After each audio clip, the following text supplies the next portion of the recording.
Bonjour, moi c'est Nada, conseillère chez Groupe Conseil MCG.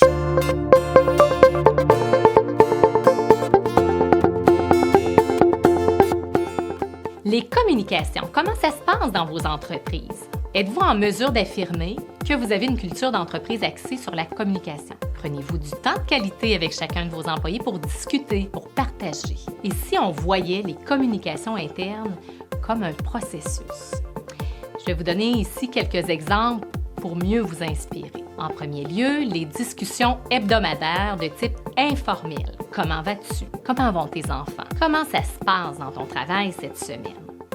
En fait, c'est une rencontre qui peut très bien se faire au bureau que pendant, par exemple, une tournée de plancher. Le seul but, c'est de créer une connexion avec l'employé. Je vous propose aussi les conversations trimestrielles, qui celles-ci sont axées sur la contribution. Comment ça s'est passé dans les derniers mois? Qu'est-ce qui a bien été? Qu'est-ce qui a moins bien été? Qu'est-ce que tu as appris?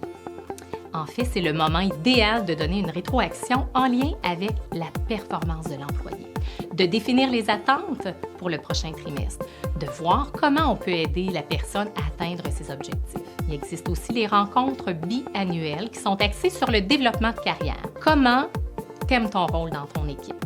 Qu'est-ce que tu aimerais développer avec nous? Est-ce que tu as des sujets sur lesquels tu voudrais être formé, te spécialiser? L'objectif est d'évaluer, en fait, le fit actuel avec l'employé, son potentiel et ses objectifs professionnels. Un bon plan de communication interne devrait aussi inclure une conversation annuelle sur la stratégie d'entreprise et une reconnaissance de l'importance de nos équipes. La clé d'une communication interne efficiente, puis on oublie l'improvisation. Tout est prévu à l'agenda et on respecte toujours la même fréquence.